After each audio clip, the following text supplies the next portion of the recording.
Sa isang mundong sinakop ng mga mortal, hindi nalingid sa kaalaman ng karamihan na merong iba't ibang mga elemento ang nabubuhay kasama ng mga tao. Hindi agad nakikita gamit ang normal na mga mata. Ang isang bagay na inakala mong tao, nagpapanggap lang pala. Maraming mga nagkalat na kwentong bayan, ukol sa mga aswang, manananggal, nuno sa punso, tikbalang, engkantado at kung ano-ano pa. Mga kwentong naisasalin sa pamamagitan ng labi. Ngunit habang umuusbong at lumalago ang mundo, kasabay nito ang pagkawala ng paniniwala ng karamihan patungkol sa mga bagay na minsang inakalang parte lamang ng pantasya. Sa hilagang silangang bahagi ng bansa, may isang malaki ngunit tagong isla na pinaniniwala ang tirahan ng mga elementong kinatatakutan ng nakararami.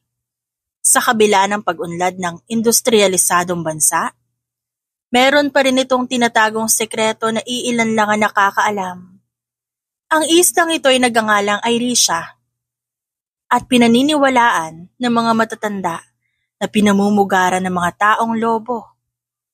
Konektado ang islang ito sa mas malawak at mas mataas na kagubatan at kabundukan sa buong Luzon.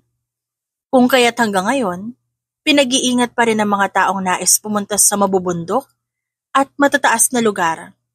Ika nga ng mga matatanda, mas mabuti nang maingat kaysa mapahamak. Irina, pinapatawag ka ni Boss Rio sa office niya. Napalingon si Irina sa nagsalita. Si Leia yon. Isa sa mga katrabaho niya sa feature department ng DeMarco Publishing Company. Yun ang pinagtatrabahuhan nila. Bakit daw? Tanong naman niya. Agad niyang inayos sa mga gamit. Sa kanyang mesa, tinipon ng mga dyaryo at ibang magazines na binabasa kanina pa.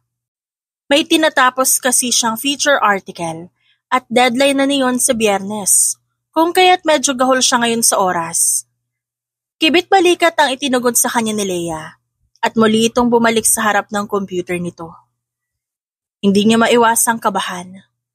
Ngayon lang siya muling pinatawag ng kanilang boss sa opisina nito. May kinalaman kaya ito sa 2 araw niyang pag-absent noong 1 linggo?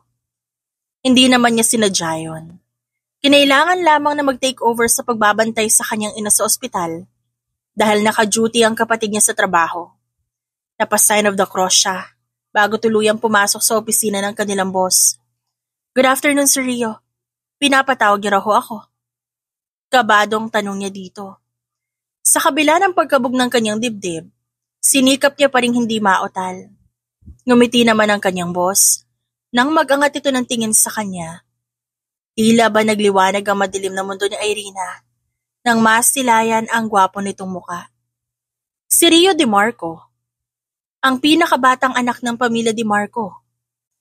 Ang pamilyang ito'y namamayagpag sa larangan ng pagninegosyo sa syudad at kilalang nagmamay-ari ng mga chains of hotels and restaurants. Isama pa ang pinakamalaking publishing house na pinamamahalaan ngayon ng binata. Sa edad na 29, nababalitang wala itong nobya at ika nga ng karamihan, available pa ito sa market ng mga kababaihan. Makisig, matangkad, may natural na mapulang labi at ang mga mata nito talagang naungusap. Lahat na siguro ng kababaihang masisilayan ng lalaki, automatik kung magkakagusto dito. At kabilang doon si Irina. Crush niya ang kanyang boss, ngunit hindi umaabot sa puntong pinahahalata niya rito. Hindi naman niya kailangang ipahalata. Ayaw niya ring malaman ng binata. Ayos na para sa kanya magustuhan ito ng hindi na kailangan pang malaman ng ibang tao. Isa pa, malayo ang agwat nilang dalawa sa isa't isa. Hindi siya galing sa mayamang pamilya. High school pa lamang siya nang mawala ang kanyang ama. Ang kanyang ina ngayon kalalabas lang ng ospital. Meron siyang 2 kapatid, parehong babae, parehong nurse. Ang isa'y nasa UK at ang isa nagtatrabaho sa PGH. Si Maya, yun ang nakababatang kapatid niya at naging karamay niya sa pag-aalaga sa kanilang ina. Habang ang kanyang ate Sheena naman, ito ang nagsilbing financer nila dahil malaki itong magpadala ng pera. Doon pa lang, kitang-kita ang layo ng pagitan ng estado ng kanilang buhay. Kaya hindi na siya aasa pa. Right. Good thing pumunta ka dito, Irina. Anito at agad nang umiti ng pagkatamis-tamis. Have a seat. Let's talk about your upcoming project. May kinuha itong isang folder na naglalaman ng makakapal na mga papeles. Project po? Parang wala naman po ako nabalita ang magkaka-project ako, sir. Sa totoo lang, sa isiping meron siyang gagawing project para sa pub house. Isa na yung malaking kaginhawaan. Ibig sabihin lang nito, hindi siya matatanggal sa trabaho. Pero bigla siyang kinabahan. Naalala niya na hindi basta-basta nagbibigay ng project ang pub house, lalo na kung hindi malaking bagay ang nakataya dito. Sir, teka lang, para klaro lang po. Ako po talaga yung bibigyan niyo ng project? Alanganing tanong niya. Ngiti ang naging tugon sa kanya ni Rio. Napakamot naman sa batok ang dalaga. Bakit ho ako? Bakit hindi ikaw? Sa pagkakaalam ko ho, binibigay niyo yung ganitong trabaho sa mga pioneer writers at researchers, di ba? Yes, you're one of the pioneer writers of this pub house, Irina.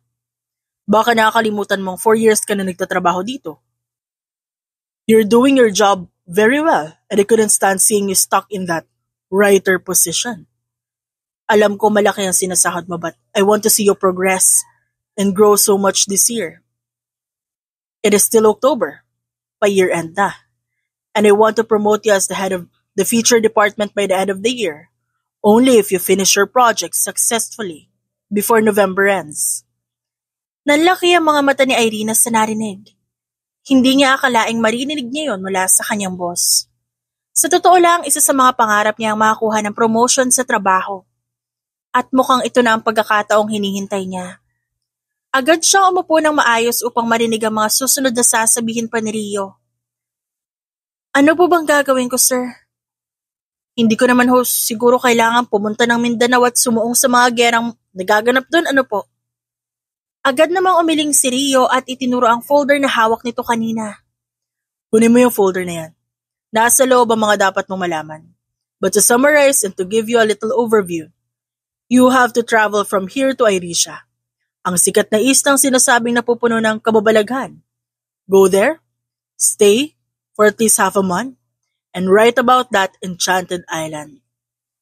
Masyado nang boring ngayon ang mga balitang nagaganap sa syudad. Mas mabuting bigyan natin ng panibagong timpla ang magazine na i-release natin sa December. At ang magagawa mong feature tungkol sa lugar na yon? That would be the face of our magazine, 100% guaranteed. Irisha? Tanong niya sa isip. Pinakikinggan pa lang ni Irina ang sinasabi ng kanyang boss. Kinikilabutan na siya. Alam niya ang kumakalat na kwento patungkol sa isdang yon. Makakaya niya bang gawin ang project na binibigay sa kanya? Baka hindi siya abutan ng isang buong araw. Paglapag sa isdang yon, baka doon siya mamatay. At kapag di ko po tinanggap yung project na inaalok niyo, sir? Actually, this is fixed. Wala kang choice, Irina. You have to do this. Huwag kang mag-alala. Hindi ka pababayaan ng kumpanya. Sagot ng pub house lahat ang kakailanganin mo. At kung tumanggi po ako, sir, sisisantihin niyo po ba ako? No? Pero ako ang nagsasabi sa iyo, Irina. This is once in a lifetime opportunity. Take it, and you'll get a promotion. If not, you'll be stuck on your position. Ayaw mo naman siguro manatiling stagnant sa position mo, hindi ba? Lumipas sa mga oras hanggang makauwi si Irina. Hindi pa rin mawala sa isip niya ang tungkol sa sinabi ng kanyang boss. Naabutan pa siya ng kanyang kapatid na si Maya sa kusina na nakapangalumbaba.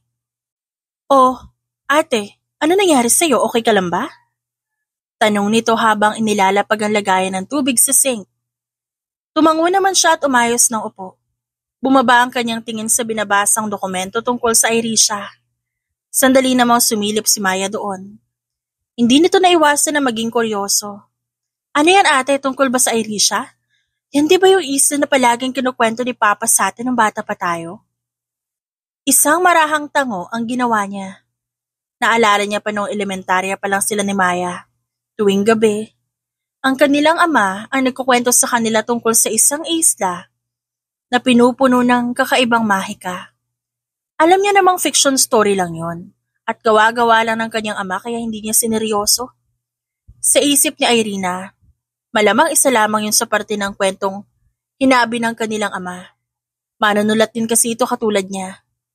Bumaba ang kanyang tingin sa kanyang palapulsuhan kung saan doon tila nakaukit ang kakaibang birthmark na hugis aso.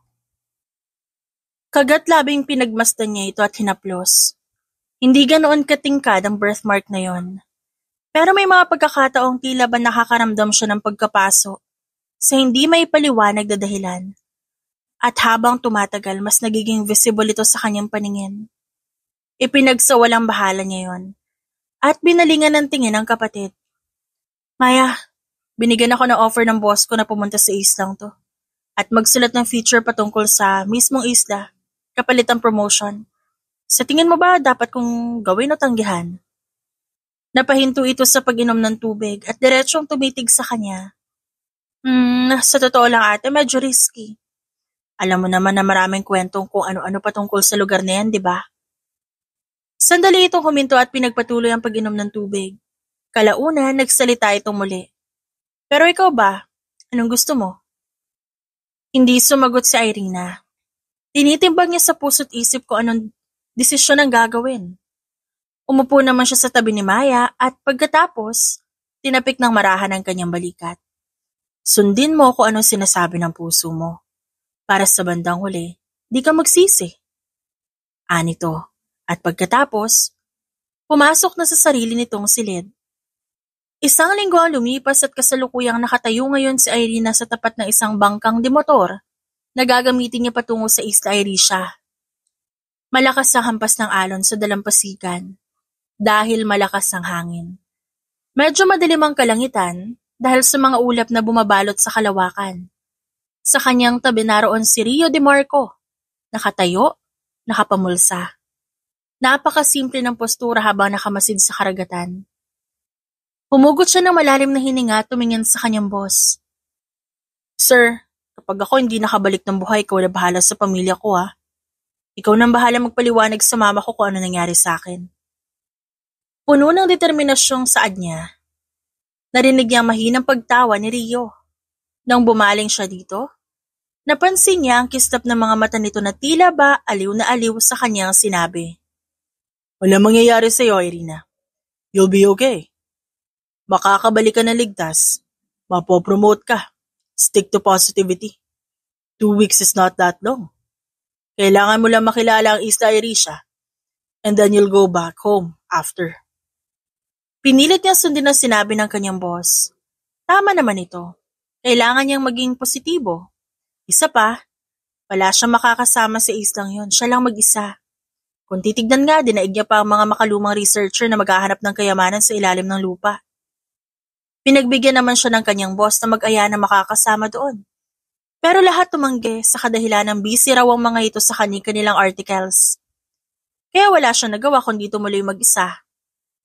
Pagsakay niya ng bangka, inayos niya agad ang sarili. 2 malaking backpack ang kanyang dala. Basically, mananatili at iikutin niya ang Irisha sa 14 days na yon.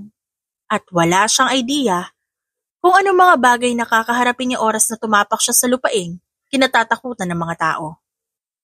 Damang-dama niya ang hangin habang tumatakbo ang bangka. Ikaw ba, Ineng? Siguradong magiging okay sa pupuntahan mo? Nako, alam mo bang sa ilang tao ang sinubukang bisitahin ng islang yon? Hindi na nakabalik pagkatapos? Sa lawak ba naman ng lugar? Marahil naligaw na ang mga yun o di kaya kinain ng mababangis na hayop. Napasimangot si Irina sa sinabi ng matandang bangkero. Ito talagang si Manong. Kitang kinakabahan na yung tao magsasabi pa ng ganyan. Hayaan niyo ho, ako ang unang taong makikita niyo makakalabas sa islang yan. Aniya sa matatag na boses, kahit ang totoo nangangatal siya sa pinaghalong kaba at ginaw dulot ng malamig na hangin na humahampas sa kanyang katawan. Hanga ako sa lakas ng loob mo pero mag-iingat ka. Kung ano man ang pakay mo sa islang yon, sana magtagumpay ka. Kayo rin ho ba yung susundo sa akin pagkatapos ng 2 linggo, Manong? Basta ang sabi sa 14 na araw, Matapos ang araw na ito, darating ako sa baybayin at maghihintay ng 2 oras. Kapag hindi ka dumating, isa lamang ang ibig sabihin nun. Napayuko siya sa sinabi ng matanda. Nararamdaman niya ang panginginig. Parang ayaw niya nang tumuloy. Gusto niya nalang bumalik ng syudad. Pero tila may kung anong kakaibang enerhiya ang humihilas sa kanya patungong isla. At habang palapit sila ng palapit sa lugar na yon, mas nakakaramdam siya ng kapanatagan sa hindi maipaliwanag na dahilan. Pagkababa niya ng bangka, kung ano-anong paalala pa ang sinabi ng matanda at tanging pagtangulang ang kanyang sinagot. Nang mawala sa kanyang paningin ng bangkang dimotor, doon na muling umahon sa kanyang sistema ang takot at pangamba. Shit, ano nang gagawin ko? Tanong niya sa sarili. At wala sa wisyong naupo sa lilim ng isang puno habang pinag-iisipan kung anong gagawin sa mga susunod na oras. Nang tignan niya ang relo, napansin niyang biglang hindi na ito umandar. Kinuha niya ang phone sa bulsa ng bag na dala. Napalunok siya na makitang walang signal at tila tumigil din ang takbo ng oras sa screen nito. Humugot siya ng malalim na hininga. Marahil totoo nga ang narinig niyang sabi-sabi. May mga maligno nga yatang nakatira sa lugar na ito. At wala siyang choice kundi harapin ang kung sino mang makakaharap niya. Dalangin na lamang ni Irina na sana kaawaan siya ng mga nilalang dito at hayaan siyang makabalik ng buhay sa syudad. Kabado at takot man, palingalingas sa paligid si Irina habang naghahanap ng lugar kung saan siya pwedeng magtayo ng kanyang tent, na pansamantalang pagpapahingahan niya sa pagsapit ng dilim. Sa kabutihang palad, nakahanap siya ng maayos na lugar sa ilalim ng isang malaking puno. Mabilis ang paglipas ng oras. Sa sandaling dumilim ang paligid, na siguro niyang nakapagsindi na siya ng maliit na bonfire gamit ang mga napulot niyang maliliit na kahoy sa paligid. Habang kumakain siya ng hapunan sa maliit na baon ng dala, agad niyang napansin ang pagbabago ng atmosfera sa paligid. Ang kaninang maginaw na bahagi ng gubat, tila naging maligamgam sa kanyang pandama. Nakarinig din siya ng mahihinang hampas ng mga dahon ng mga puno. At ang pinakakinatakutan niya ay ang pag-alulong ng isang hindi mawaring nilalang. Napayakap siya sa sarili at dali-daling pinatay ang apoy ng bonfire at pumasok sa tent. Isinara niya ito at mabilis nagtalokbong gamit ang manipis na kumot. Lord, please, ilayo niyo po ako sa masasamang elemento. Marami pa po akong pangarap sa buhay. Ayoko pa pong mamatay. Ayoko maging hapunan ng kung anumang hayop na nasa paligid, Lord. Please, please, please, please, ayoko.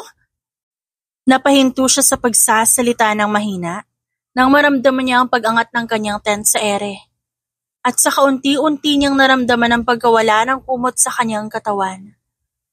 Halos maubos ang hangin sa kanyang katawan at halos panawan siya ng ulrat. Nang pagmulat niya ng mga mata, nakita niya nakapalibot sa kanya isang grupo ng mababangis na nilalang. Holy shit! Natigil siya sa pagsasalita nang marinig ang muling pag-alulong ng isang lobo. Kasabay niyon ang pagpikit niya na makitang pasugod sa kanya ang isa sa mga ito. Samantala, tahimik ang malawak na tanggapan ng Daindora. Sa mga oras na yon, nang marinig ni Reyes Lockwood, ang paghangos ng isa sa mga kasama niya mula sa loob ng kagubatan. Matalas ang kanyang pakiramdam at alam niyang kung sino man ang nasa kagubatang yon, may hatid na isang masamang balita. Mula sa bungad, mabilis ang karipas ng takbo ni Brent. Ito ang pinakabatang miyembro ng pack na kanyang pinamumunuan. Kasunod nito dumating sina Seth at Arkin at Luke. Sa itsura ng mga ito, tila may nais itong sabihin ng agaran. Itinaas ni Reyes ang kamay at sandaling pinahinto ang ilang kababaihang naglilinis sa tanggapan. Agad yumuko ang mga ito at umalis. Ba't kayo nagmamadali? Bagot na tanong niya. Naabala na naman ang kanyang pahinga sa mga oras na yon. Pagod siya dahil kakauwi niya lang mula sa napakahabang pagpupulong na isinagawa sa Astravar kasama ang kanyang mga kapatid na kasalukuyang namumuno rin sa kani-kanilang grupo. Pinag-usapan nila ang tungkol sa nalalapit na kabilugan ng buwan. Tuwing sumasapit ang Azos o kabilugan ng buwan sa kanilang lugar, marami silang isinasagawang ritual sa Irisha. Bilang tagapangalaga ng isla, Nakasanayan na nila ang mga suupang may alay sa Azara, ang malaking punong pinaniniwala ang pinanggalingan ng lahat ng buhay sa Irisha.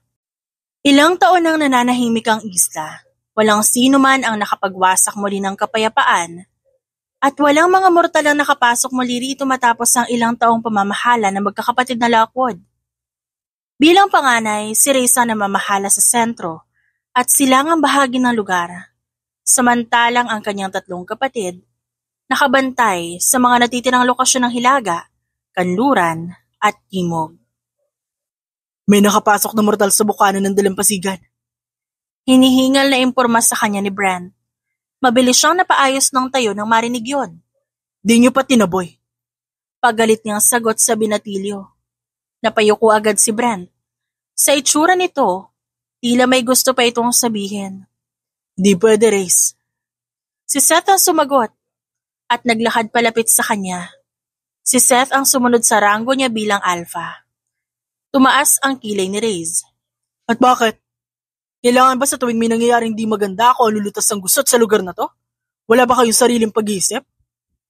Di naman sa ganon, pero may kailangan ka makita. Kailangan mo lapitan ng babaeng yun upang siguruhin kung tama ang aming hinala.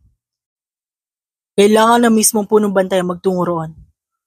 Napalatak si Reyes habang masama ang tingin sa mga kasama. Sa pagsapit ng dilim, saka tayo tutungo doon. Pinal niyang sabi at pagkatapos nagtungo sa kanyang silid upang magpahinga. Hindi naman nakatakas sa kanyang pandinig ang pagbuntong hininga ng mga kasama. Nang sa wakas makapasok siya ng kanyang kwarto, pabagsak siyang humiga sa kama. Kung sino man ang hangal na mortal na nagtungo sa lugar na ito, sisiguraduhin kong hindi na siya makakabalik pa ng buhay sa kanyang pinagmulan. Pagkagat ng dilim, mabilis na tinipon ni Reyes ang hukbo ng mga lobo na sasama sa paghahanap sa babae. Nagpalit-anyo na sila pagkarating ng gubat. Hindi pwedeng makita ng taong yun ang kanilang tunay na pagkakakilanlan at katauhan. Ilang milenyo ang nagdaan na natiling lihim ang patungkol sa kanilang lahi. Hindi maaaring sa pamumuno ng kanyang angkan masisira ang tradisyong ito. Matalas ang pang-amoy ng mga taong lobo. Kahit sino, hindi makakatakas sa kanila. Sa hindi kalayuan na tanaw niya ang isang babaeng nakasuot na makapal na jacket. Marahil hindi nito kinaya ang lamig sa bahagi ng gubat ng Irisha. Iba ang temperatura roon. Hindi para sa mga mortal na tulad ng dalaga. Umabante ang nag-iisang babae sa hukbo na si Marciana. Ilang sandali pa umalulong ang pinakabatang si Brent upang magbigay ng hudyat. Ngunit si Reyes, na natili lamang sa kanyang pwesto, pinagmamasdang maigi ang dalaga na nagmamadaling pumasok sa tent na nagsilbing pangoble nito sa makapal na hamog. May kakaibang pakiramdam ang pumuno sa sistema ni Reyes. Hindi niya maipaliwanag ang damdamin na yon. Sumugod si Marciana at mabilis na hinawi ang tent. Si Seth naman inalis ang isa pang pangoble ng dalaga. Mabilis ang galaw nito ngunit nasundan niya yon. Agad siyang umabante. Walang ibang pwedeng pumasdang sa hangal na mortal kundi ang punong bantay. Kasabay ng kanyang pagsugod ay ang pag-angat ng kamay ng dalaga. Tila isang bulalakaw ang tumama sa kanyang puso nang makita ang marka sa palapulsuhan nito. At imbes na pagsalakay ang kanyang gawin, automatiko siyang nag-anyong tao, kasabay ng mabilis sa paghawak sa palapulsuhan ng dalaga. Nagngangalit ang kanyang ngipin. Habang nakatitig direkta sa mga mata ng babae na ngayon, nanginginig na sa takot. Sino ka? At bakit ka may ganitong marka? Hindi alam ni Irina kung anong mararamdaman, kung dapat bang gumaan ang kanyang pakiramdam, nang malamang nagiging tao ang mabangis na hayop na sumugod sa kanya, o dapat siyang mahimatay dahil sa katotohanang, sa tanang buhay niya ngayon lang niya napagtantong lahat ng kinukwento sa kanya noon ng kanyang ama, ay may bahid na katotohanan. Totoo ang mga taong lobo. Aniya sa isip. Nanginginig siya. Hindi alam kung paano makakapagsalita gayong hawak siya ng tila pinaka-leader ng mga ito. Pero mas nanindig ang kanyang balahibo. Nang ibaba niya ang tingin at nakita ang kabuuan ng lalaki. Wala itong saplot. Kitang-kita ang namumutok nitong muscles at abs. Ang ibabang bahagi nito, agad siyang napapikit. Hindi niya alam kung paano niya nabawi ang braso sa pagkakahawak nito dahil lang sa pagnanais sa takpan ng kanyang mga mata. Dahil sa maliwanag na sinag ng buwan na pumapasok sa siwang ng mga dahon. Hindi niya naiwasang makita ang matayog nitong pagkalalaki. Virgin pa siya at ito ang first time niya makakita ng ganun sa tunay na buhay. Shucks! Magdamit ka! Pasigaw niyang saad habang nakatakip pa rin ng palad sa mga mata. Ilang sandali, walang nagsalita. Sumilip siya sa siwang ng kanyang daliri at nakitang nakangisi pa rin ng lalaki. Ilang sandali lang, nagsilapitan ang mga kasama nito. Lahat ay nasa anyong tao, nakasuot na rin ng damit. May isang binatilyo ang lumapit sa pinuno at inabutan nito ng masusuot. Tila walang hiya. Sa harap niya pa ito mismo nagbihis ng hindi inaalis ang tingin sa kanya mismo. Nang makitang maayos na ang postura nito, mabilis siyang nakiramdam sa paligid. Alam niyang hindi siya pwedeng tumakas kahit anong gawin niya. Wala siyang kawala sa mga ito. Imbes na tumakbo, nanlulumo siyang humarap sa pinuno at walang ganang tumunghay dito. Tanggap niya nang sa kamay siya ng grupong ito mamamatay. Hindi na siya makakabalik sa syudad. Goodbye promotion na ito para sa kanya. Dalangin niya na lang na sana to pa rin ang kanyang boss ang pinangako nitong. Ito na ang bahala sa kanyang pamilya kapag di na siya nakabalik pa. Uulitin ko yung tanong ko. Sino ka at anong ginagawa mo dito? Bakit ka merong marka sa kamay mo? Nanatiling galit ang lalaki habang nakatitig sa kanya. Tila sinusubukan nitong pasukin at basahin ang kanyang isipan. Nangungunot ang noo ng binata at hindi niya mawari kung bakit nanggigigil ito. Hindi ko mabasa ang isipan mo. Kumunot ang kanyang noo. Marunong ka magbasa ng isipan ng iba? Nag-aalangan niyang tanong. Tumaas ang makapal nitong kilay. Tila namamangha ito habang nakamasid sa kanya. Sa lahat ng mga mortal na nagtungo rito sa Irisha, ang isipan mo ang katangi-tanging hindi ko mabasa. Nakamamangha. Tila kumikinang ang mga mata nito habang pinag-aaralan siya. Grace, baka naman hindi mortal ang nilalang na yan. Baka ipinadala yan ng kalaban mula sa mainland upang magmanman. Anang isang babae na may maikling buhok. Oo nga, lahat ng mortal na napapadpad dito alam mo agad ang kahinaan. Pero yan na natatanging hindi mo mabasa ang isipan. Malamang hindi siya tao. Isang huwad na nilalang na nagpapanggap na mortal. Sigunda naman ang binatilyong kasama ng mga ito. Nang muling bumalik ang paningin niya sa lalaking tinawag ng mga ito na Reyes, agad siyang umiling ng sunod-sunod.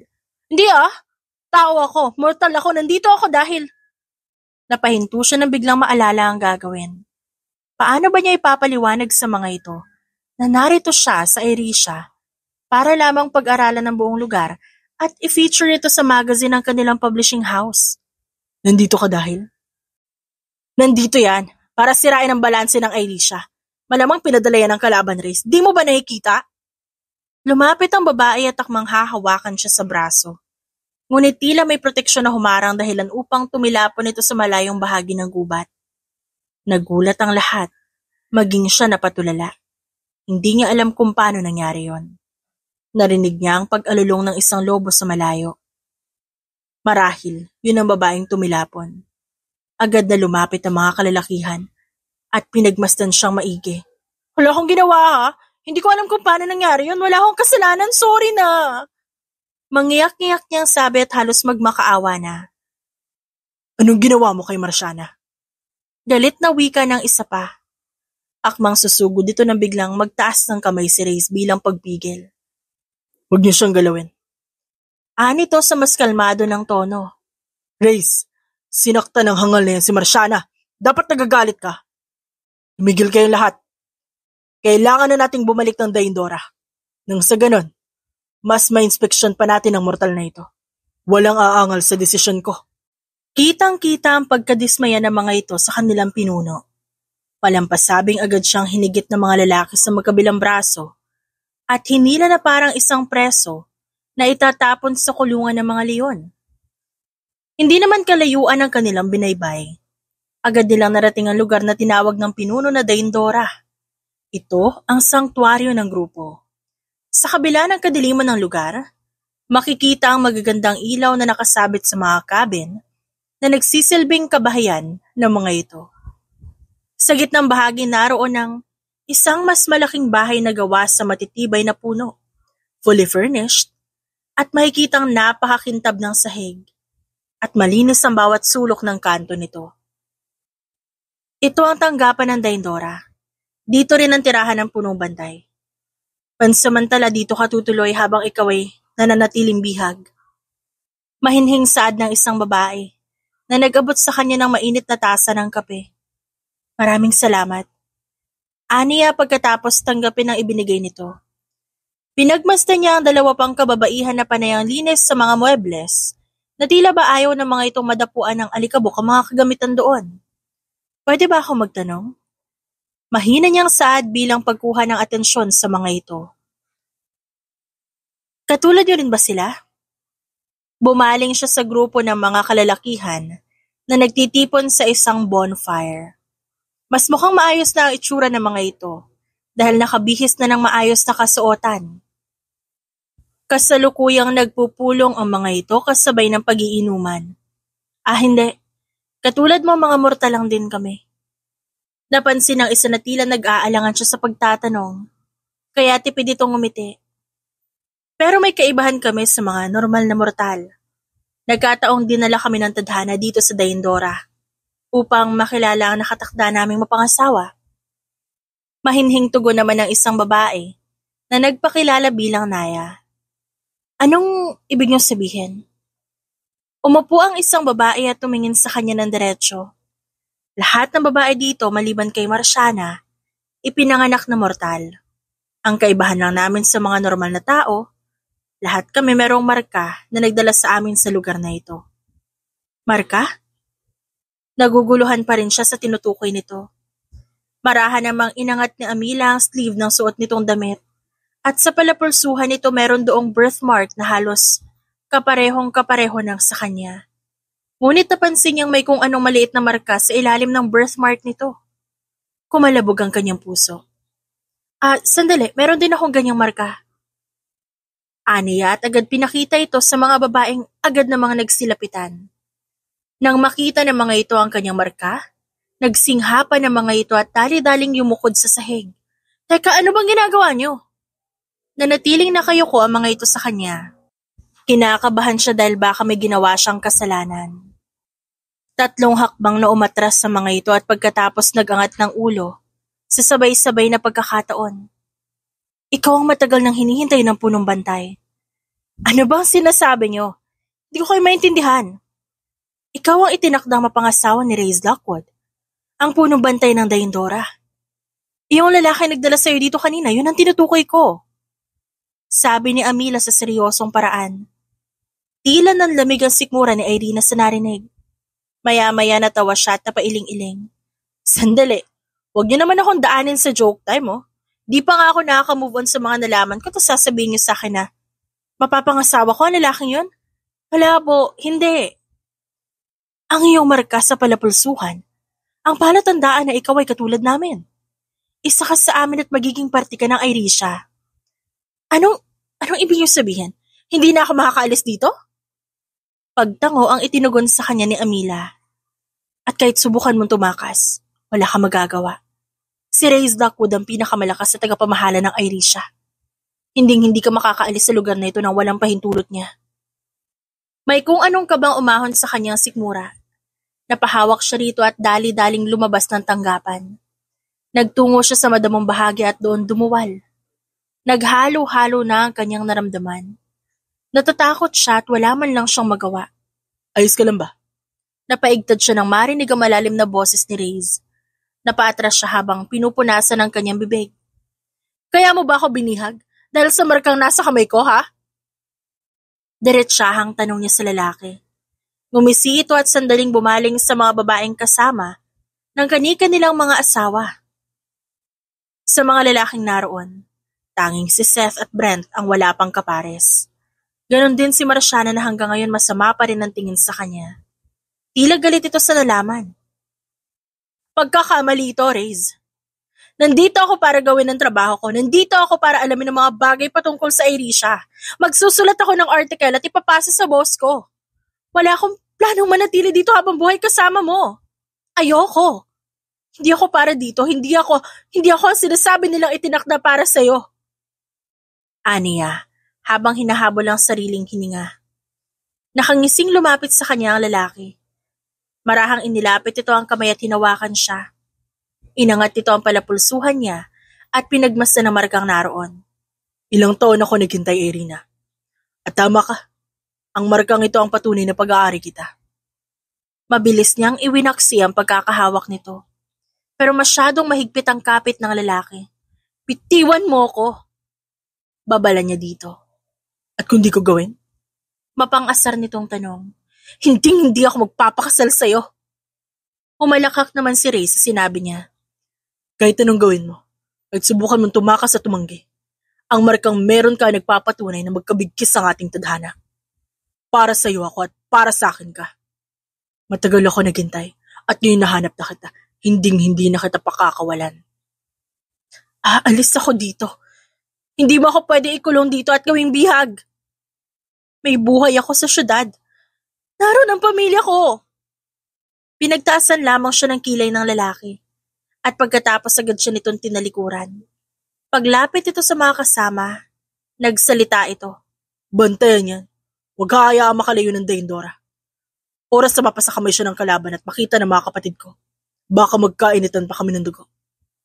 Mabilis siyang humabol sa lalaki. Ano ba, Race? Hindi mo ba narinig yung sinabi ko? Hindi ba sabi ko ayoko dito? Uuwi ako sa amin. Hindi ako para dito. Humarap ito sa kanya. Mabilis na hinawakan ang kanyang magkabilang balikat. Bakas ang galit sa mga mata nito. Nabigla pa siya nang maramdaman ng mahigpit na hawak nito at pakiramdam niya pag bumitaw na ang lalaki. Makikitaan niya ng pasa ang kanyang balikat. Narinig ko. May tenga ako.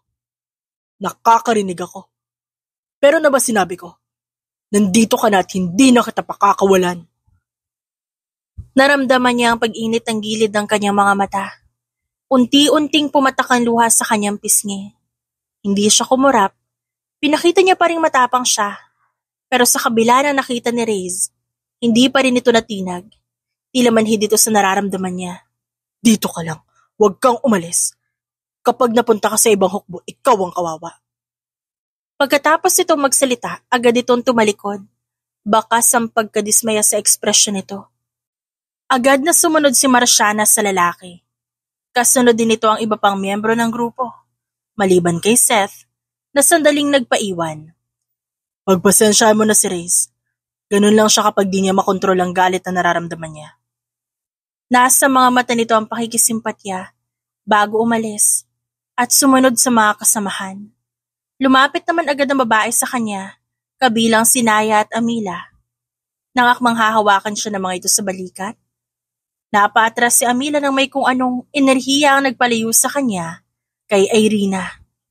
Nagkatinginan ang mga ito at gulat na bumaling sa kanya. Isa kang kalasag, Irina. Ano?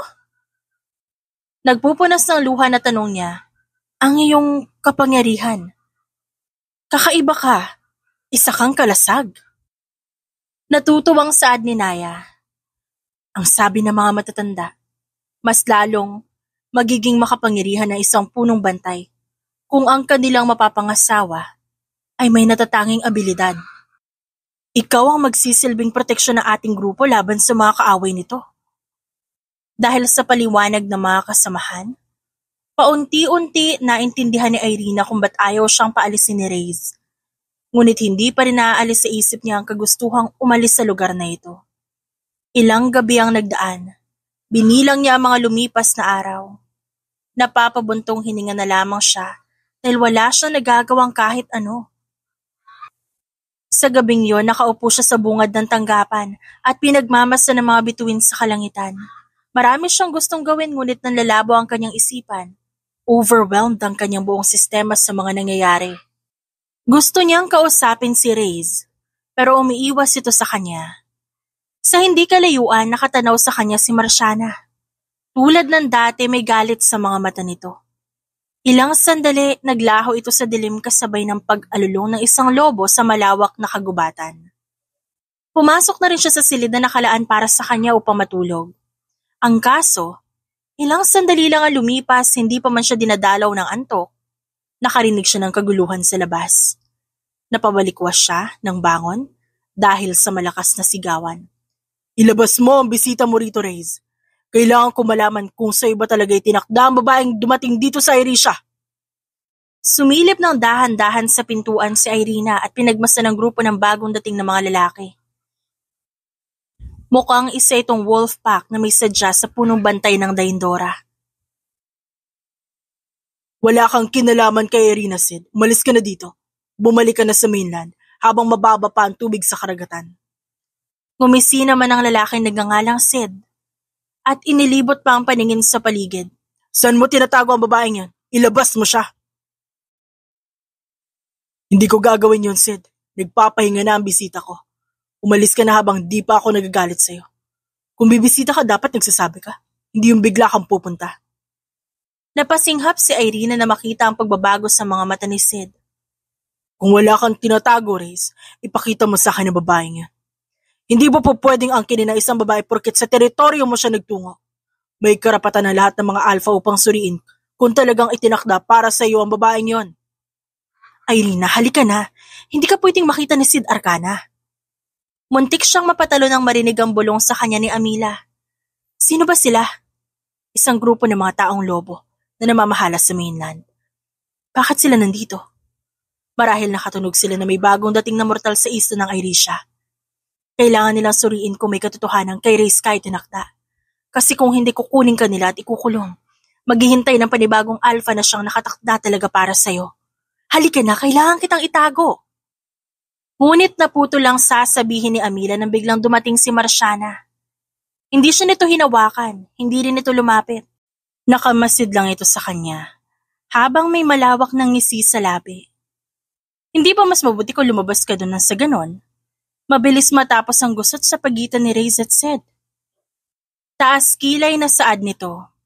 Una pa lang, alam niya na hindi siya gusto ng babaeng ito. Masama ang kutob niyang may kinalaman ito sa gulong nangyayari sa labas. Hindi siya pwedeng lumabas, Marciana. Mahigpit na ibinili ni Reyes kay Austin na kailangang itago si Irina. Umirap si Marciana kay Amila at lumabas na lang ng tanggapan. Ilang sandali pa, biglang sumugod ang ilan sa mga kasama ni Sid Arcana papasok. Kasabay nito, ang pagpapalit-anyo ng mga kasamahan ni Reyes bilang pagharang sa mga sumugod. Umalis ka na, Sid. Di ko ibibigay sa iyo si Irina. Bakit? Ano masama sa plano kung suriin siya? Bakit tila kinakabahan ka? Samantalang lahat ng mortal na nagdaan sa iyo, buong puso mong pinasuri sa lahat ng alpha. Anong meron sa babaeng ito at tila nanginginig ka? Hindi sumagot si Reyes. Ramdam ni Irina ang tensyon. Kapag hindi pa siya lumabas, alam niyang magkakaubusan ng lahi ang mga ito. Ngayon din, sa harapan ng tanggapan ng Daindora. Kusa siyang tumapak sa bukana ng tanggapan. Suot ang isang mahabang damit na may mahabang manggas. Ako ba ang kailangan niyo? Lakas loob niyang tanong sa mga ito. Nang bumaling siya kay Reyes, halos sunugin siya nito sa pamamagitan ng tingin. Anong ginagawa mo? Mahina ngunit mariing tanong ng lalaki sa kanya.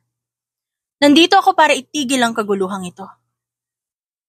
Ano bang nais mo? Tanong niya kay Sid. Napangisi ng malawak ito nang mapagmasdan ang kanyang kabuuan. Reyes, hindi mo naman sinabi sa akin na may itinatago ka palang ibang lahi dito. Umirap si Reyes pero siya nanatiling nakatayo sa gilid ng lalaki. Narinig kong kailangan niyo akong suriin. Maaari mo nang gawin ngayon ang nais mo. Magalang na pagkausap niya rito. Tila binaliwala ang sinabi ng lalaki na iba siyang lahi.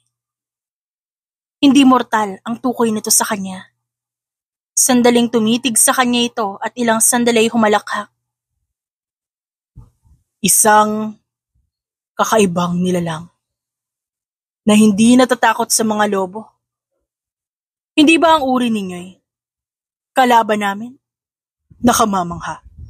Tila bago ito para sa akin. Pumuesto ito ng maayos sa harapan niya. Samantalang si Irina hindi pinansin ang sinabi nito. Hindi nagme-make sense sa kanya ang sinasabi ng lalaki. Ipinosisyon nito ang braso upang ipakita ang marka. Ganon din ang ginawa ni Irina. Napangiti ang dalaga nang mapansin ang pagkatunaw ng saya sa mukha ni Sid Arcana. Hindi ba't sinabi ko nagsasayang ka lang ng panahon, Sid? Siya ang itinakda para sa akin. Inilahad din ni Reyes ang braso. At nakita ni Irina ang pagkakapareho ng kanilang marka. At ang kay Sid ay ibang-iba. Hangal ka, Reyes. Hindi ko akalaing magpapapasok ka ng kalaban sa teritoryo mo. Pero maswerte ka din. Nga lang, hindi pa tayo tapos. Kahit anong swerte meron ka, kukupas at kukupas din yan. Magtutuos tayong muli sa nakatakdang panahon. Mabilis na nawala sa kanilang paningin ang hukbo ni Sid. Doon nakahinga ng maluwag si Irina. Halos manginig ang tuhod niya. Mabuti at nahawakan siya ni Ray sa siko upang magsilbi niyang alalay. Ito na rin ang nagatid sa kanya sa silid. Huwag mo na ulit gagawin yan. Hindi mo alam kung gaano kadelikado si Sid. Pwede ba ako magtanong sa'yo? Nagtatanong ka na. Si Marciana, talaga bang sigurado kang kakampi mo siya? Kumunot ang noo ng punong bantay. Bakit mo naman naitanong yan? Galit siya sa akin, Reyes. Hindi mo ba napapansin yun? Mukhang nagkakamali ka ng hinala, Irina. Matagal na namin kasama si Marciana sa grupo. Magmula na iligtas namin siya sa malawakang labanan sa pagitan ng lobo at vampira noon, sa amin na siya sumama. Hindi ba siya nagsabi kay Sid ng tungkol sa akin? Saan mo naman nalaman yan? Humugot ng malalim na hininga si Irina at umiling. Di na ako magsasalita. Mukhang matibay ang paniniwala mong mapagkakatiwalaan ang babaeng yun. Inayos niya ang posisyon sa pagkakahiga sa kama. Sabihin mo sa akin ang nasa isip mo. Ayoko nang uhula, Irina. Hindi ba kamo marunong ka magbasa ng isip ng mga mortal? Di subukan mo sa akin. Sarkastikong tugon niya. Ngunit ang kanya ikinagulat ay ang mabilis na pagkilos ni Reyes at agad pumatong sa itaas niya. Hawak-hawak nito ang kanyang dalawang braso, habang ang isang kamay nito nakahawak sa kanyang panga. Imbes na matakot, napangisi siya. Isa lang ang ibig sabihin ng inakto nito. Naputol niyang muli ang pasensya ng binata. Papatayin mo ako? Di gawin mo, kung kaya mo. Panghahamon niya. Alam niyang kapag namatay siya, unti-unti ring manghihina si Reyes, hanggang kalaunan mawalan nito ng buhay. Alam na alam mo kung paano ako inisin, ano? Inis na sabi ng lalaki. Ikinagulat niya nang pisilin nito ang kanyang panga at pilit pinanatili sa posisyon nito. Ilang sandali pa, naramdaman niya ang paglapat ng labi nito sa kanya. Napamulagat siya sa labis na pagkagulat.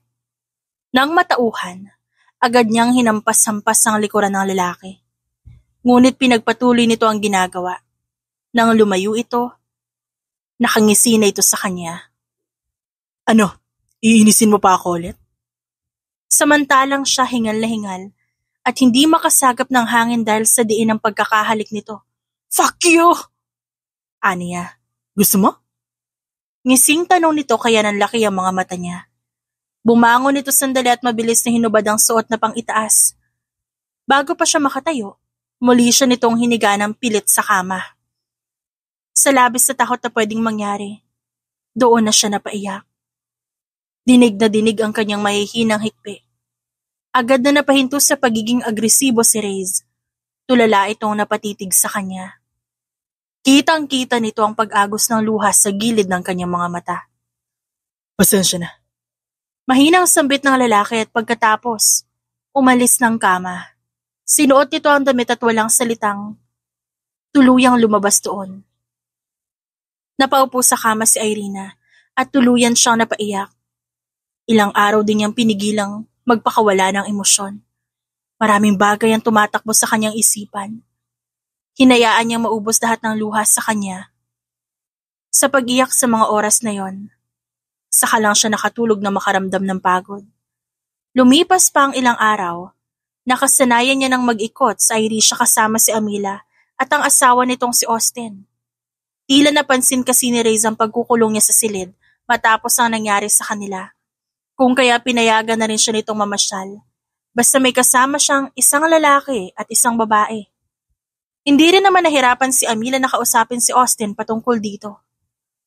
Halos ilang linggo ka na rito. Hindi ka na ba naninibago sa lugar? Unti-unti mo na bang natatanggap na para dito ka talaga? Umiling si Irina. Hindi ganun kadali ang lahat, Amila. Hindi naman madaling kalimutan ko saan ka nagsimula eh. Ang totoo niyan, napapaisip ako kung mabibigyan ako siguro ng pagkakataong takasan ng lugar nito, gagawin ko. Hindi ako magdadalawang isip. May lungkot na gumuhit sa mga mata ng babaeng kausap niya. Masaya kami na narito ka, Irina. Dahil sa'yo gumagaan ang araw namin. Hindi na katulad ng dati na palagi kaming kabado sa tuwing uuwi ng Daindora ang punong bantay. Tila nabawasan ang panlalamig niya sa pakikitungo sa aming lahat. Nanatili siyang tahimik at nakinig lamang kay Amila habang nagkukwento ito. 4 na lalaki magkakapatid sina Reyes. Lahat sila mga alpha ng kani-kanilang grupo. May kanya-kanya silang lugar na nasasakupan sa buong Irisha. Ang totoo niyan, siya ang panganay. At siya ang may pinakamabigat na tungkulin sa kanila. Bukod sa Daindora, siya ang nakasubaybay sa mga kaganapan sa Astravar. Importante ang lugar na yon sapagkat yun ang dating tirahan ng kanilang pamilya. Matagal nang nawala na nakatira doon, magmula nang mawala ang kanilang mga magulang. Bihira kung magsama-sama ang magkakapatid. Kung may importanteng pulong, hindi kaya tuwing Azos o kabilugan ng buwan, nagsasama-sama sila bilang pagbibigay pugay sa namayapang mga magulang. Lumapit na rin si Austin at nagsimulang magkwento. Pinaniniwala ang pinakamalakas sa lahi ng taong lobo si Reyes. Kung kaya't maya't maya may sumasalakay sa Daindora para hamunin siya ng isang labanan. Maraming sumusubok at kabilang doon si Sid Arcana. Magmula pagkabata ay tinuring na siya nitong kalaban at kaagaw sa pamumuno sa konseho ng mga taong lobo. At magpahanggang ngayon sinusubukan pa rin siyang tibagin ni Sid. At walang ginagawang hakbang si Reyes laban kay Sid kung ganon. Napahinga ng malalim si Amila. Akala mo siguro, mabagsik si Reyes bilang pinuno. Yung tipong walang puso at kaluluwa. Pwes Irina, dyan ka nagkakamali. Siya ang pinakamabait sa kanila magkakapatid. Kung meron mang puso sa kanila, yun ay si Arik. Si Reyes, malamig lang siyang makitungo. Ngunit siya may pinakamabuting puso sa lahat. Sa buong buhay niya bilang punong bantay ng Daindora, hindi niya kami pinabayaan. Tila may kung anong bigat sa kanyang puso ang nawala sa mga oras na yon. Para siya nakahinga ng maluwag dahil sa mga narinig. Masyado ba siyang nilamon ng takot? Kung kaya hindi niya nakita ang kabutihan ni Reyes sa nasasakupan nito? Nang makabalik sila, sandali siyang napahinto na makitang abala ang ilang miyembro ng grupo sa paghahakot ng kahoy mula sa kagubatan. Napansin niya nagtatawanan sina Marciana at Reyes sa hindi kalayuan. Tila may kung anong pumitik sa kanyang puso. May konting kirot dahil nakita niya itong masaya kasama ang ibang babae. Samantalang kapag nagkakalapit sila, masyado itong naiilang at lumalayo sa kanya. Teka, nagsiselos ba siya? Pasimple siyang napairap sa kanyang naisip. Ba't naman siya magsiselos? Isa pa sa kanilang dalawa ni Marciana, mas may karapatan siya para kay Reyes. At kung umakto naman ang lalaking yun na tila ba single, napasinghal siya at napaikot ang kanyang mga mata. Hindi lang pala mga tao ang malalandi, pati pala mga taong lobo din, may kaharutan sa katawan. May nalalaman pa siyang kamihan para sa isa't isa, pero sa iba siyang umingiti ng ganun katamis. Kapal ha? Kung suntukin ko kaya yung panga niya, makakangiti pa kaya siya? Mahina niyang bulong. Napahagik-gik naman si Amila at maging si Austin, natatawang napapailing-iling sa isang tabi. Nagsiselos ka siguro, Irina. Napatawa siya ng pagak. Ako? Magsiselos? Kanino naman? Kanino pa ba? Di kay Marciana at Reyes. Kinagat niya ang labi at hinawi ang buhok. Ba't naman ako magsiselos sa mga asong naglalandian? Aniya, at mabilis na naglakad patungo sa tanggapan. Dumiretso siya ng kusina na makapasok. Kumuha ng baso at nagsalin doon ng tubig. Nagngingit-ngit pa rin siya dahil sa nakita. Hindi niya namalayan na mariin na pala ang pagkakatitig niya sa lamesa. Nadagdagan pa ang inis na nararamdaman niya nang marinig ang boses ng 2 taong nagtatawanan pa rin habang papasok sa loob. Nang makita niyang patungo rin sa kusina ang 2, malakas niyang naibaba ang baso sa sink at tumalikod na. Hindi niya pinansin ang mga ito. Sa totoo lang, naiinis siya at nawawalan siya ng gana. Sinusubukan niyang alisin ang ganong pakiramdam sa kanyang sistema pero hindi niya magawa. Tama bang ganito ang nararamdaman niya? Halos 1 buwan at mahigit pa lang siyang nandito. Posible nga kayang nagsiselo siya? Ayos ka lang ba? Nagulat siya nang maramdamang may humawak sa kanyang braso. Nang makita niya si Reyes, may kung anong galit ang pumuno sa kanyang puso. Kasabay ng pagbawi niya sa kanyang kamay, pagtilapon nito sa tumpok ng mga kahoy na para sana sa bonfire. Nagbago rin ang kanyang pakiramdam. Irina! Sigaw ni Amila at agad lumapit sa kinaroroonan niya. Nanatili ang mainit na pakiramdam sa kanyang sistema. Hanggang sa tila natauhan siya at bumaling ng tingin kay Amila. Ang iyong mga mata. Nagbago ng kulay ang mga ito. Nagkulay berde ang iyong mga mata, Irina. Mahabaging langit. Nahihintakutang saad ng babae. Mabilis siya nitong hinawakan sa kamay at hinila papasok. Samantala sa isang banda, nanatiling gulat at nakatulala si Reyes kasama ang iba pa. Patakbong lumapit si Seth at Brent sa punong bantay. Nang makita nila itong tumilapon. Reyes! Tawag ni Seth. At nag-aalalang binalingan ng tingin agad si Irina. Napansin agad ni Reyes ang pagbabago ng kulay ng mga mata ng dalaga. Ano yun? Ba't nagkaganon siya? Gulat na tanong ni Luke. Bumaling sa kanya si Seth. Reyes, tama ba yung nakita namin? Hindi siya isang mortal. May lahi siyang vampira. Narinig ni Reyes ang pagsinghapan ng kanilang mga kasama. Nung unang beses niya ito makita, may hinala na siya sa tunay na pagkakakilanlan ng babae. Ngunit wala siyang kahit anong patunay para doon. Ngunit ngayon, unti-unti nang lumalabas ang kakayahan nito. Ang tanong sa isipan ni Reyes, wala bang alam ang dalaga sa tunay nitong pagkatao? Pumasok siya sa loob ng tanggapan. Naabutan doon si Amila at Irina na kalmado nag-uusap. Pwede ba tayo mag-usap, Irina? Agad na hinila ni Austin palayo ang asawa at iniwan sila doon dalawa. Anong kailangan mo? Anong alam mo sa tunay mong pagkatao? Diretsahan niyang tanong dito. Tila bumagsak ang balikat nito at tila hindi alam ang isasagot. Bukas na lang tayo mag-usap, Reyes. Talaga bang wala kang alam sa kung ano ka? Pagod na tumayo si Irina at tumingin sa kanya. Anong ibig mong sabihin? Hindi kita maintindihan. Lahat na lang kayo may tinatanong sa akin. Hindi ko alam kung paano sasagutin ang mga tanong niyo. Magmula nang dumating ako dito, hindi ko nakalala ang sarili ko. Tama na! Irina. Muling tawag ng lalaki. Nag-aalangan siyang hawakan ng dalaga. Ngunit kailangan niya itong tulungang kumalma. Irina, mag-usap tayo. Mahinahon niyang sambit sa ikalawang pagkakataon. Huminto ito sa paglalakad at bumaling sa kanya. Hindi ko na alam, Reyes. Hindi ko nakilala yung sarili ko. Bumagsak ang luha sa pisngi nito. Wala na siyang inaksayang panahon. Lumapit siya at agad itong niyakap. Gumanti ng yakap ang dalaga at doon umiyak sa kanyang dibdib. Pasensya na sa lahat na nagawa ko. Mahinang bulong niya habang pinapatahan ng babae. Umiling ito at masinigpitan pa ang yakap sa kanya. Kasalanan ko. Kung sana tumanggi akong pumunta dito, hindi ko sana magugulo ang buhay mo pati ng mga kasama mo. Sinira ko ang kapayapaan dito sa Daindora. Kasalanan ko, Reyes, kasalanan ko. Huwag mo sabihin yan. Wala kang kasalanan. Lahat na nangyari nakatakdang maganap. Wala akong pinagsisisihan at hindi ako galit sa'yo. Pero hindi naman talaga ako ang gusto mo, di ba? Kahit ako ang nakatakda para sa'yo, hindi mo ako kayang mahalin. Hinawakan niya ang magkabilang balikat ni Irina at pinaharap ito sa kanya. Sa mo nakukuha ang iyong mga sinasabi? Totoo naman, hindi ba? Si Marciana talaga ang gusto mo. Siya ang kinakampihan mo. Mas malapit kayo sa isa't isa at mas matagal na magkakilala. Nandito nga ako pero parang hangin na ako sa paningin mo. Hindi mo ako gusto, Reyes. Marahan niyang pinunasan ng pisngi ng dalaga. Hindi totoo yan. Totoo lahat ng sinabi ko dahil nakikita ng mga mata ko. Nakikita kong mas masaya ka kapag kasama siya. Samantalang ako lagi mo ako iniiwasan. Halos hindi mo ako matingnan. Yun ay dahil hindi ko alam kung magiging komportable ka ba sa akin kapag lumapit ako sa'yo. Ilang beses kong sinubukang lapitan ka at kausapin, Pero alam ko hindi yun ang tamang pagkakataon.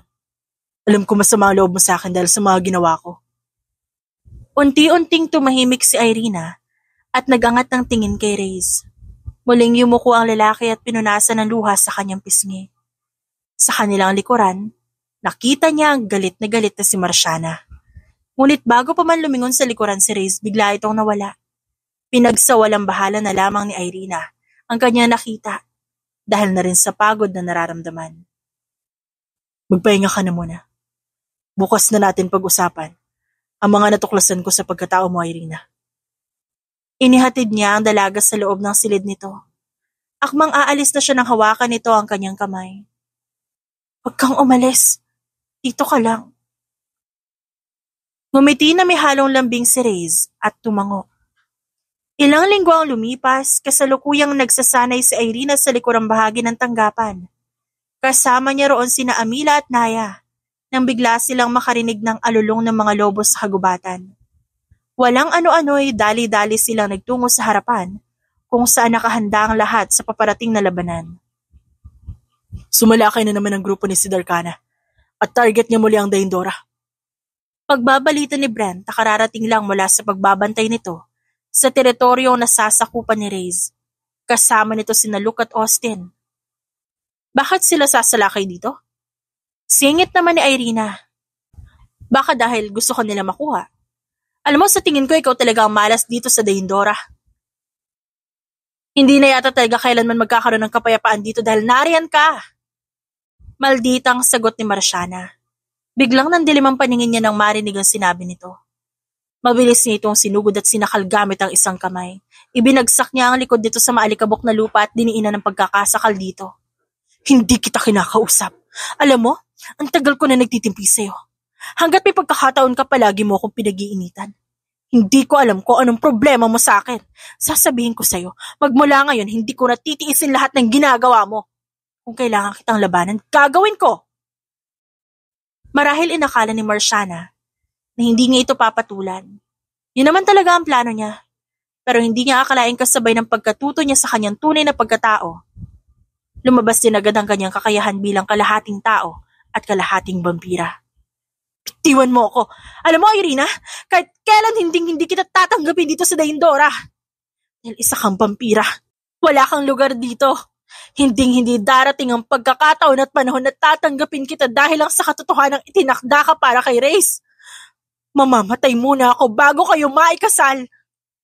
Mas diniinan niya ang pagkakasakal sa babae na labis na galit sa kanya.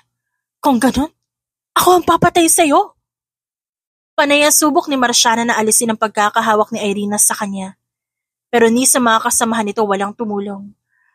Reyes, tulungan mo ako. Mamamatay ako dahil sa hayop na babaeng to. Ikaw ang hayop, Marciana. Kala mo hindi ko alam na may gusto ka kay Reyes, kaya ayaw mo nandito ako?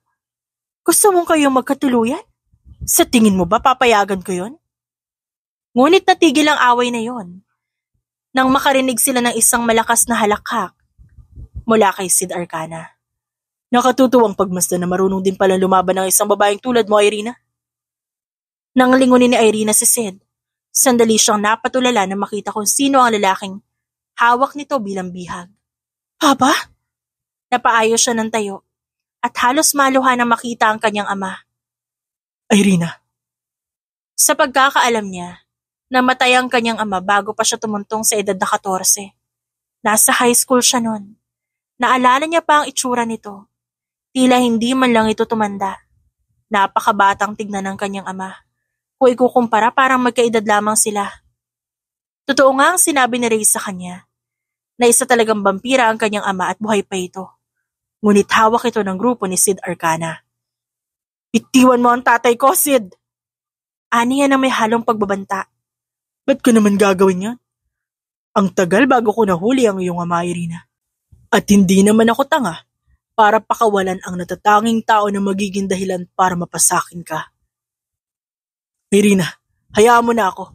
Huwag kang maniniwala kay Arcana. Gagamitin ka lang yata ang kakayahan mo. Kailangan mong maikasal kay Reyes sa ganun magiligtas ka. Mga hangal! Hinding-hindi papayag ang konseho sa nais mong mangyari, Ibaro. Sigaw ni Sid. Huling beses ko nang sasabihin sa'yo, Arcana. Bitiwan mo ang tatay ko. At anong gagawin mo? Kung di ako pumayag, papatayin kita. Mabilis ang kilos ni Irina. Ilang sandali pa napatumba niya agad ang mga kasama ni Sid sa hukbo nito. Sumunod naman agad si Reyes at Seth na sinugod si Sid mismo. Samantalang si Austin, sinubukang bawiin sa pagkakahawak nito si Ibarro. Nang sa wakas mapasa kamay ng grupo ni Reyes ang ama ni Irina, bumalik na rin ang babae sa kanyang pwesto. Ngunit ang ikinagulat ni Irina ang pagdating ng ilan pang grupo ng mga taong lobo na handa nang sumalakay sa kanila. Sa pagkakataong yon, sinikap niyang gamitin ang kalasag upang maprotektahan ang mga taong importante sa kanyang buhay. Nang subukan ng mga itong pumasok sa kani-kanilang teritoryo, sa bawat sulok ng Daindora, napatigil ang lahat dahil sa tila isang invisible wall na pumagitna sa kanila. Ano ito, Irina? Tanong ni Amila at namamanghang pinagmasdan ng paligid. Pinag-aralan ko kung paano ito magagamit para mapanatiling ligtas ng Daindora. Bumaling siya kay Reyes at malambing na ngiti ang binigay nito sa kanya. Tinulungan ako ni Reyes sa palakasin ng kakayahang ito. Magmula ngayon wala nang kahit na sino ang makakapasok sa Daindora nang walang pahintulot ko. Hanggat narito ako, may proteksyon tayo sa kahit na sino at kahit ano. Nang ilibot ni Irina ang paningin sa paligid, pati sa kabilang panig, naggangalit ang mga taong lobo at nagpupumilit pa ring pumasok ang mga ito. At kabilang doon si Marciana, na hindi niya na binigyan ng access na makapasok sa loob ng Daindora. Alam niyang matibay ang pader na yon, katulad ng matibay niyang paniniwala na lahat na nangyayari sa buhay ng isang mortal at immortal ay nakatadhana. Lumapit sa kanya ang ama. Sinalubong niya ito ng mahigpit na yakap. Masayang-masaya siya na makita itong muli. 5 buwan ang lumipas. Nakabalik na siya ng syudad. 5 buwan na siyang wala sa Irisha at namimiss niya na mga kaibigang naiwan doon. Magre-resign ka talaga? Kung kailan for promotion ka na? Kunot to ang tanong ni Leia sa kanya. Napangiti siya rito habang inaayos ang mga gamit. Nilalagay niya ang mga ito sa kahon nang sa ganun may uwi niya yon sa kanilang bahay. Ganun talaga. Choice ko rin naman. Tumaas ang kilay ni Leia. Talaga ba? O baka naman may nangyari talaga sa'yo sa Irisha? Kaya biglang ganyan na naging desisyon mo? O hindi kaya baka mag-aasawa ka na? OMG ah! Sinaway niya agad ito. Leia, magpapahinga lang ako na ilang buwan. Pagkatapos baka magharap ako ng trabaho na pwede sa bahay lang. Hindi kinakaya ng katawan ko ang corporate job. Masyadong demanding sa oras at wala na ako maayos sa tulog. Ngumuso naman ito at tumangutango. Kung sa bagay, sa naisip ko baka na-trauma ka rin doon sa project na ginawa mo sa Irisha. Imagine, 3 months kang nanatili doon. Kala namin na dedo ka na talaga at di ka na makakabalik pa pero look at you. Young and fresh at parang hindi ka tumatanda ha. No wrinkles at all. Tipid siyang umiti. Sa pagkakaalam niya, ang isang tulad niyang kalahating tao at vampira, pag tumuntong sa edad na 20, doon na nagsisimula ang pagbagal ng kanyang pagtanda. Naipaliwanag na ito sa kanya ng ama bago ito nagpaalam na mananatili na sa ibang bansa kung saan naninirahan ng iba pa nilang kamag-anak. Matapos ang pag-uusap nila ni Leia, nagpaalam na rin siya sa mga katrabaho. Pagdating sa bahay, nakipagkwentuhan na lamang siya sa kanyang ina at kapatid na si Maya. Ate, babalik ka na ba ng Irisha? Tanong ng kapatid niya. Walang alam si Maya tungkol sa nangyari, ngunit lahat ng iyon pinaalam niya sa kanyang ina. Isang bagay na nalaman niya. Hindi sila pareho ng ama ni Maya at Sheena. Buong magkapatid ang dalawa habang siya lang ang naiiba. May kakaibang kwento sa pagitan ng kanyang mga magulang na ang mga ito lang ang nakakaalam. Hindi na rin niya sinubukan pang ungkatin yon. Ang alam naman ni Maya, magsasagawa siya ng research sa isla kung kaya't kailangan niyang magtagal doon. Bukod doon, clueless na ang kapatid niya sa mga nangyayari sa kanya. Mabuti na rin ganon. Kapag kakaunti ang alam nito, mas magiging ligtas ito sa mga posibleng mangyari at panganib na nakaambas sa kanila. Napakatagal ng 5 buwan para sa kanya. Gustong-gusto niya nang umuwi ng Daindora. At talagang nais pa pang bumalik sa isla. Taas kilay na saad ng bangkero na nagati din sa kanya sa Irisha sa unang pagkakataon. Ngumiti naman siya dito. Sabi niyo ho kasi, hindi na ako makakabalik sa syudad kapag tumapak ako ron sa isla. Pinatutunayan ko lang po sa inyo na hindi ako natatakot sa mga banta niyo. Nakita niyang sumimangot ang matanda, ngunit kalaunan tumawa ito. Bahala ka, kung saan ka masaya. Hindi kita pipigilan sa mga trip mo. Basta ba kung kailangan mo ako, alam mo na kung paano ako makukontak. Salamat ho. Maraming salamat ho. Alam ni Irina na ito na huling beses nilang pagkikita ng matanda. Malaki ang pasasalamat niya rito. Dahil ito ang nagatid sa kanya noon sa isla. Kundi dahil sa bangkero, marahil hindi sila nagtagpo ni Reyes. At hindi niya makikilala ang mga importanteng tao ngayon sa buhay niya. Nang huminto ang bangka sa dalampasigan, inabot niya ang isang panyo sa bangkero. Nang buksan ng matanda ito, nanlaki ang mga mata nito nang makita ang kumpol ng mga gintong alahas. Maraming salamat, Manong. Hanggang sa muli. Bago pa man umangat ang tingin ng matanda upang magpasalamat, nawala ng parang bula sa hangin si Irina. Irina! Sigaw ni Reyes na makita siya nito sa bungad ng tanggapan ng Daindora. Sinalubong siya nito ng mahigpit na yakap. Ang tagal mo bago bumalik. Namiss mo ako agad? Hinawakan siya nito sa magkabilang pisngi at mabilis pinatakan ng halik sa labi. 5 buwan ka nawala. Namimiss kita araw-araw. Walang oras na hindi ako nangulila sa'yo. Siya naman ang yumakap dito ng mas mahigpit. Nang kumalas siya, agad siyang may kinuha sa bag, isang pregnancy test kit kung saan may 2 pulang linya na nakaguhit. Ano ibig sabihin nito? Ano ang bagay na ito, Irina? Reyes, buntis ako. Magkakaanak na tayo. Nanlaki ang mga mata ng lalaki. Ilang sandali pa, bumakas sa mukha nito ang labis na kasiyahan. Magiging tatay na ako, Irina. Magkakaanak na tayo. Dahil sa sigaw ni Reyes, nabulabog pati ang nagpapahinga nitong mga kasamahan. Masayang-masaya ako, Irina. Dapat magpakasal tayong muli. Lalapit ako sa konseho at ipepetisyon ko ang pag-iisang dibdib natin ng sa gayon. Maging legal tayong dalawa sa mata ng lahat. Bibisita tayo ng Astrabar. Magbibigay pugay tayo sa mga magulang ko at pagkatapos magpaplano tayo para sa ating anak. Panay ang tawa ni Irina habang pinagmamastang ma-excite ang kanyang kabiyak na si Reyes. Tunay ngang ang bawat bagay na nagaganap sa buhay ng isang tao ay may dahilan. At bawat desisyon patungo sa isang kinabukasang ni sa hinagap, hindi inaasahang mangyayari ng bawat isa. Para kay Irina, wala siyang pinagsisihan sa lahat ng desisyong ginawa niya. Dahil sa mga yon, natagpuan niya ang taong para sa kanya at ang mundong mamahalin niya hanggang sa kanyang huling hininga. The End.